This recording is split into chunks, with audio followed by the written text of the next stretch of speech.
Hi everyone, welcome back to my channel. If you're new here, I'm Courtney Ryan, and today we're going to be reacting to a TikTok that I think really shows the disconnect going on between men and women in this current dating climate that we are experiencing. So let's watch it, reconvene, and I will tell you what I think. Let's get started. To me, I will never understand men that are like 30 and they're like, I'm still figuring out what I want. Still figuring it out. Get a journal, figure it out right now. Go get a therapist, figure it out right now. I'm like, how are you 30 and you don't know what you want?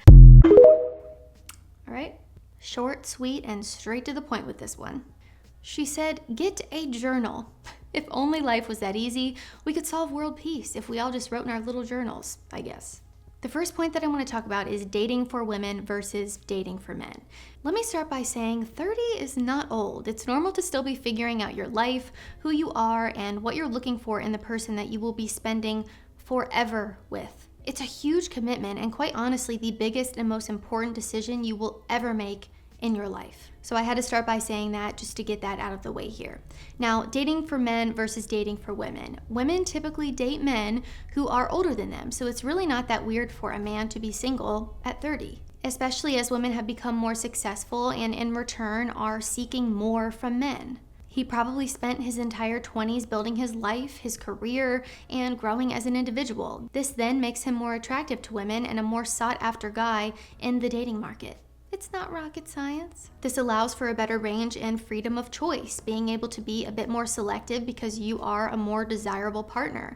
Typically, this increases for men with age as they become more established and secure as an individual. It's pretty different for men than it is for women, right? Men aren't choosing women based off of their job title, a degree that they have, how much money they make. They're choosing them based off of completely different things. And I'm not saying those are the only things that women are looking for, but they are, big factors in considering a partner and who you're going to spend your life with.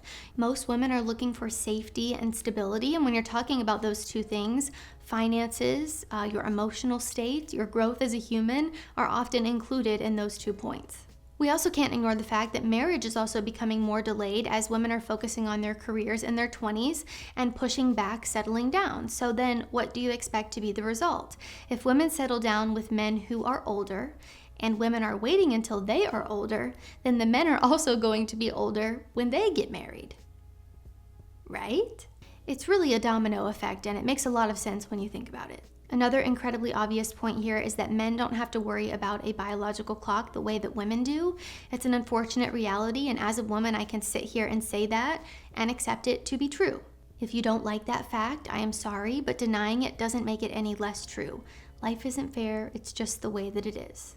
The next segment that I want to talk about here is the fact that we are all on different timelines, and that is okay. I have friends who got married at 21. I have friends who are still single.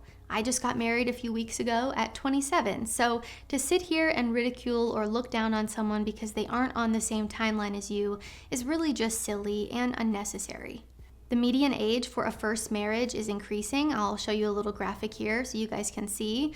And many couples have chosen to delay marriage, often for financial reasons or due to changing cultural norms. In 2022, the median age of marriage was 32 for men and 30 for women. In 2012, comparing the two, the average age for women marrying was 26 and the average age for men was 28. Times are a-changing, things are changing constantly as the world changes, as the dating market changes. A lot of changes happening. There have been many studies done showing divorce rates in couples who get married young versus waiting until they are a little bit older. I'm going to share some of those with you now just because I think it's interesting and helpful to know. The rate of divorce after 10 years is 48% for those who marry before the age of 18. However, the rate is just 25% for those who marry after the age of 25. For people who marry between the ages of 20 and 25, there's a 44 to 60% chance of the union ending in divorce. And then another interesting thing here is prior to the age of 32, each additional year of age at marriage reduces the odds of divorce by 11%. And after 32, the divorce rate increases by 5% per year. So wait, but not too long, I guess, is what the statistics are saying.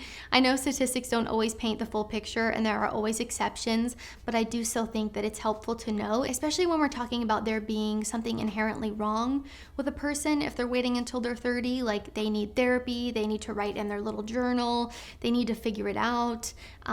Things are just being delayed. We live in a society that is continuing to prioritize success and career above getting married and starting a family, and things are changing. Do I agree with this or think that it's a good thing?